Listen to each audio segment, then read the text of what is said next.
히브리서 13장 13절 우리 함께 같이 읽겠습니다. 살아계신 하나님의 말씀입니다. 시작. 그런즉 우리도 그의 치욕을 짊어지고 영문 밖으로 그에게 나아가자. 아멘. 살아계신 하나님의 말씀입니다. 영문 밖으로라고 하는 제목으로 말씀의 은혜를 나누겠습니다. 기독교 복음은 그 구성면에서 크게 두 가지로 구성하고 있죠. 하나는 선언입니다. 예수 그리스도께서 하신 그 일을 선언하는 것이죠. 또 하나는 명령입니다. 혹은 권면이라고 하죠. 어떻게 살아야 되는지에 대한 명령과 권고, 이게 이제 기독교 복음의 구성입니다. 근데 중요한 것은 이 명령과 권고까지도 이 복음의 범주 안에 들어간다는 것, 이게 핵심입니다. 그것 자체가 복음이죠. 어떻게 살아야 되는가, 이 명령과 권고가 복음이다. 이것 자체가 복음입니다. 이 명령과 권면이 율법이 아니라 복음의 범주에 들어가는 그 이유는 무엇입니까? 그것은 어떻게 살아야 된다는 이 명령 속에는 우리가 이미 그렇게 살 수 있게 되었음이 전제되기 때문입니다. 어떻게 이 일이 가능하죠? 그것을 이번 주간 계속 갈라디아서 묵상을 통해서 강조를 했습니다. 율법 아래에 나신 예수님께서 우리를 대신해서 율법의 요구를 이루셨기 때문에 우리도 그 예수님 안에서 이 모든 명령들, 율법의 요구들을 능히 이룰 수 있는 삶을 살게 되었기 때문입니다. 믿음으로 이 모든 일들이 가능하게 되었다. 그래서 이제 오직 의인은 믿음으로 말미암아 살게 된다. 이 말씀이 진리인 것이죠. 그래서 이 명령과 권고까지도 우리에겐 복음입니다. 그렇게 주님 안에서 믿음으로 살 수 있게 되었기 때문이라는 것입니다. 그래서 모든 복음서 또 서신서를 보면 어떻게 살아라 라고 하는 이 내용들이 참 많이 있죠. 그런데 이것을 어떻게 이해해야 된다고요? 율법이 아니라 또 구원의 조건이 아니라 복음으로 받아들여야 되는 것입니다. 우리는 예수 안에서 그렇게 살 수 있습니다. 히브리서 오늘 우리가 지금 읽었는데요. 히브리서의 구성도 마찬가지입니다. 먼저 예수 그리스도의 복음을 선언하고 있습니다. 특별히 무엇을 강조하죠? 히브리서에서는 이 대제사장 되시는 예수 그리스도가 성소에서 이 제사를 위해서 흘리신 보혈의 피, 그 보혈의 능력을 강조하고 있습니다. 이 보혈의 능력을 경험한 자들이 이제 그러면 또 어떻게 살아야 되는 것인가? 이게 오늘 읽은 본문 말씀 히브리서 13장의 말씀입니다. 그런데 이제 각 서신서마다 어떻게 살아야 되는 것인가에 대한 강조점이 다 다르죠. 그 히브리서에서 강조하는, 히브리서 13장에서 강조하는 그 강조점이 바로 오늘 우리가 읽은 본문 말씀인 것입니다. 성소에서 대제사장으로서 보혈의 피를 흘리신 예수 그리스도의 복음 앞에 반응해서 우리는 어떻게 살아야 되는 것인가? 히브리서의 강조는 영문 밖으로, 오늘 설교의 제목처럼 영문 밖으로 나아가는 삶, 이것을 강조하고 있습니다. 왜 그런가 보니까 예수님께서 그런 삶을 사셨으니까 그것을 본문이 보여주고 있습니다. 그래서 12절을 보면 이렇게 나와 있죠. 그러므로 예수도 자기 피로써 백성을 거룩하게 하려고 성문 밖에서 고난을 받으셨느니라. 성소에서 이 복음의 일을 이루시고 성소 밖으로 이제 나가셔서 고난을 받으셨다. 그러므로 우리도 영문 밖으로 나아가서 그 치욕을 짊어지고 또 고난을 짊어지는 삶을 살아가자, 이런 말씀을 하고 있는 것입니다. 예수님께서 왜 영문 밖으로 나아가셨습니까? 세상을 구원하기 위해서입니다. 그래서 그 고난의 십자가를 지고 영문 밖으로 나아가신 것입니다. 그렇기 때문에 우리도 그 은혜를 받은 자들로서 예수님처럼 영문 밖으로 나아가서 그 고난을 짊어지는 삶을 살아야 된다. 이게 어떻게 살아야 되는가에 대한 히브리서가 말하는 핵심입니다. 영문 밖으로 그리스도의 고난을 짊어지고 나아가자. 스펄전 목사님은 이 부분을 이렇게 설교했습니다. 만일 우리가 하나님의 은혜로 그리스도를 따라 영문 밖으로 나갈 수만 있다면 우리는 면류관을 얻게 될 것입니다. 세상과 분리된 삶이라는 십자가를 질 때 영광의 면류관이 따라올 것입니다. 한순간의 수치가 영원한 영광으로 보상될 것입니다. 우리가 영원히 하나님과 함께 있게 될 때, 그때는 잠깐 진리의 증거자로 고생했던 것이 실은 아무것도 아니었구나 하는 생각이 들 것입니다. 이렇게 이야기하고 있습니다. 이게 무슨 의미죠? 우리가 영문 밖으로, 성문 밖으로 혹은 교회 밖으로 나아가는 것은 사실 세상이 좋아서가 아닙니다. 세상을 닮기 위해서, 세상을 쫓기 위해서 나가는 것이 아니라 세상을 구원하기 위해서, 이 구별된 자로 서서 주님이 지신 십자가의 고난을 짊어지고 우리도 그 구원의 사명을 위해서, 세상을 구원하기 위해서 나아가는 것이라는 것을 의미하고 있는 것입니다. 그래서 이 13절 마지막 보면은 그 영문 밖으로 나아가는 사명의 삶이 뭐라고 나와 있죠? 영문 밖으로 그에게 나아가자, 예수께 나아가는 예배, 이것 자체가 삶의 예배, 주님께 나아가는 예배라고 말씀하고 있습니다. 여기까지가 이제 본문에 대한 설명이고요. 한번 적용해 보겠습니다. 여러분에게는 이 영문 밖으로 나아가는 것이 어떤 의미로 다가오십니까? 제가 이 영문 밖으로 나아가는 삶에 대해서 깊은 깨달음과 도전을 또 얻게 된 때가 있었는데요. 저의 대학생 시절로 거슬러 올라갑니다. 제가 이제 한 교회의 대학부에서 어떤 설교를 듣게 되었습니다. 선교사님을 초청해서 하신 설교였는데요. 그분이 예수님의 복음의 은혜를 깨달았을 때, 특별히 이제 이 히브리서 이 본문의 말씀을 묵상하면서 자신의 신앙생활에 큰 이제 전환점이 일어났다라고 고백을 했습니다. 그동안 자신의 신앙생활에 얼마나 영문 안에만 머물렀던 삶이었는지를 깨닫고 큰 충격을 받았다는 이 고백을 하셨는데, 그 고백 자체가 저에게도 충격이었습니다. 그분의 고백은 이러했습니다. 자신은 지금까지 정말 주님 앞에서 신실하게 신앙생활하고 있다고 착각하며 살아왔다라는 것입니다.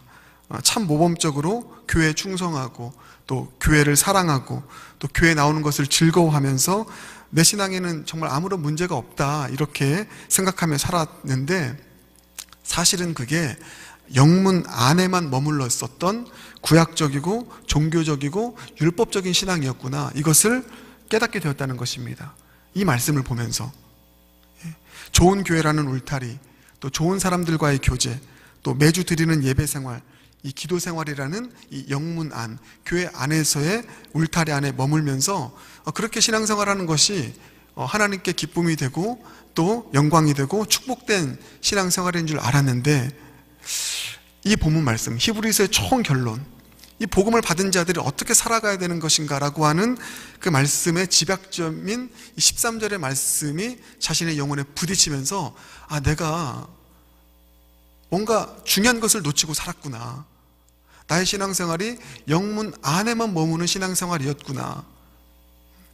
히브리에서 나오는 수많은 믿음의 사람들의 이야기가 11장에 쭉 나옵니다. 다 보니까 그 은혜를 받은 자들이 결국은 영문 밖으로 나가서 그리스도의 고난을 짊어지며 살아가는 자들의 삶의 모습이었는데, 나에겐 이게 빠졌었구나, 내가 정말 우물한 개구리였구나, 영문 안에만 머물렀던 삶이 결코 주님 앞에서 온전한 신앙생활이 아니었구나, 이것을 깨닫게 되었습니다. 그래서 이 말씀 앞에 이분이 고꾸라지게 된 거예요. 인생의 큰 전환점을 맞이하였습니다. 어떤 차원에서는 이분이 이렇게 표현했습니다. 이게 저에게는 2차 회심이었다, 이렇게 얘기를 했습니다. 그걸 보면서 저도 참 깨달았고요. 이게 저의 모습이었거든요. 그게 저의 모습이었습니다. 나도 목사의 아들로서, 모태신앙인으로서 영문 안에 머무는 신앙생활에 만족하며 살았거든요. 그것을 깨닫게 되고 저에게도 그때부터 2차 회심의 일들이 일어나기 시작했습니다. 우리도 마찬가지 아닙니까? 우리에게도 이 2차 회심이, 그런 차원에서 2차 회심이 필요한 것 아니겠습니까? 우리도 어쩌면 예수님을 믿었음에도 불구하고 영문 안에서만 머무는 신앙생활에 만족하면서 이 교회라는 울타리 안에서의 신앙생활에서 벗어나지 않는 모습이 우리의 모습일 수 있습니다. 그렇다면 우리에게도 이 2차 회심이 필요한 것입니다. 제가 유스 사역을 할 때 미션 트립을 갔었습니다. 아이들을 데리고. 그때 이제 같이 선교를 갔던 분들과 함께 예배를 드리는 가운데 간증하는 시간이 있었습니다. 그때는 한 50대 후반에 여집사님이 나오셔서 간증을 하시는데 이렇게 막 우시면서 고백을 하시는 것입니다. 자기는 한 번도 이 교회 밖을 나서는 신앙생활 해본 적이 없었는데 여기 와서 주님 앞에 너무나 죄송스러웠다고 그런 고백을 하면서 교회를 한 번도 떠나지 않고 밖에서 선교하는 그 하나님의 기쁨이 되는 삶을 내가 왜 이제야 살게 되었는지 그것을 이렇게 고백하면서 이렇게 눈물 흘리면서 간증하는 모습을 보게 되었습니다. 여러분, 이 집사님의 이 고백이 사실 이분만의 고백이 되어서는 안 되겠죠. 우리 모두의 고백이 되어야 되는 것입니다. 그 내비게이터를 창시한 도슨 도르트만이라고 하는 이 분이 그 내비게이터의 또 자신의 삶의 그 미션, 그 캐치프레이즈를 이렇게 정했습니다. 그를 알고 그를 알게 하라. 이 두 가지. 사실 이 두 가지가 우리의 신앙의 모습이어야 되지 않겠습니까? 그를 아는 것에서 끝나는 것이 아니라 결국은 그를 알기 때문에 그를 알게 하는 삶을 사는 것. 그를 알게 하는 삶이 바로 영문 밖으로 나아가는 삶인 줄 믿습니다. 그렇다면 여러분, 이 영문 밖으로 나아가는 이 삶을 산다는 것이 구체적으로 어떤 삶을 살아가는 것을 의미할까요? 무조건 선교를 나가야 된다는 것을 의미할까요? 그것이 아니죠. 핵심은 예수 그리스도의 고난을 짊어지는 것입니다.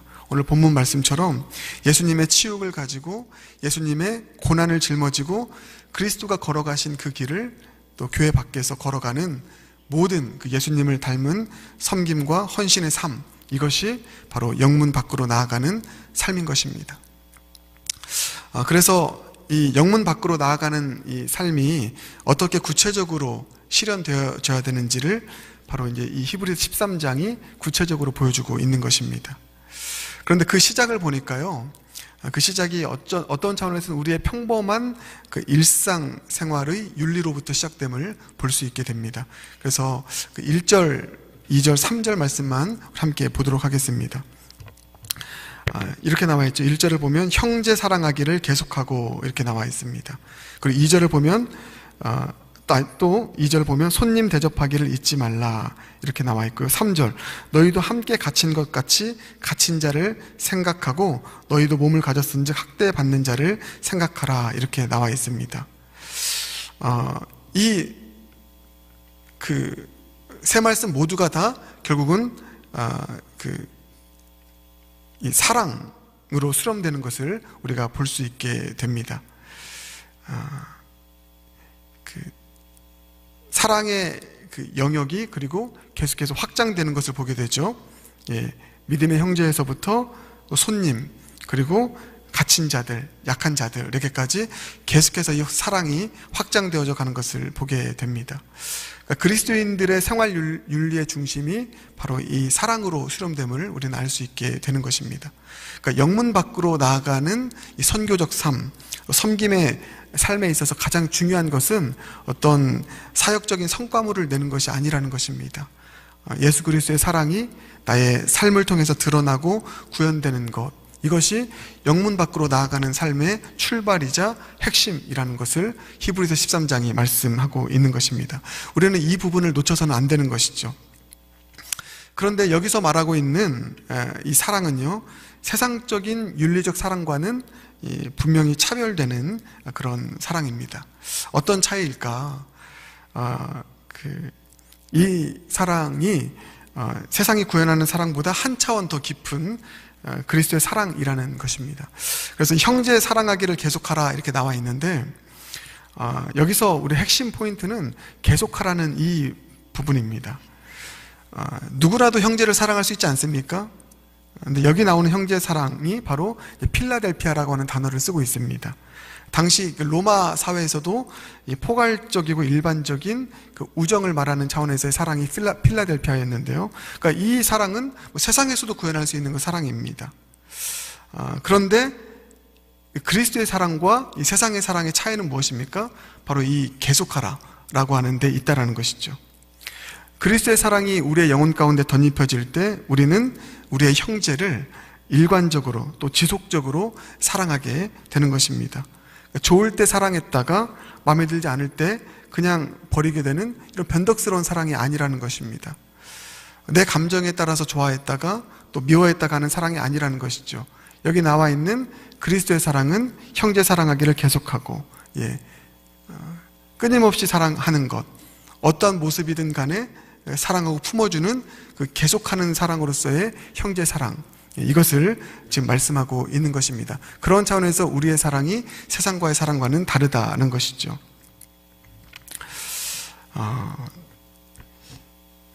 이 손대접도 마찬가지고요. 손대접도 이렇게 나와 있죠. 잊지 말라. 이로써 부지 중에 천사들을 대접한 이들이 있었느니라. 이 손님 대접을 천사를 대접하는, 천사를 사랑하여 대접하는 하나님 사랑과 또 연결하고 있습니다. 이 모든 것이 다 하나님을 사랑하는 아가페의 사랑과 결합시켜서 지금 표현시키고 있는 것을 보게 되는 것이죠. 영문 밖으로 나아가는 사랑은 세상과 구별되어지는 이 하나님의 사랑으로 나의 형제를 사랑하고 손님을 대접하고 사랑하고 섬기는 이런 사랑을 통해서 구현되어진다라는 것을 의미하고 있습니다. 사랑하는 여러분, 영문 밖으로 나아가는 이런 삶을 우리가 살아가고 실천하기 원합니까?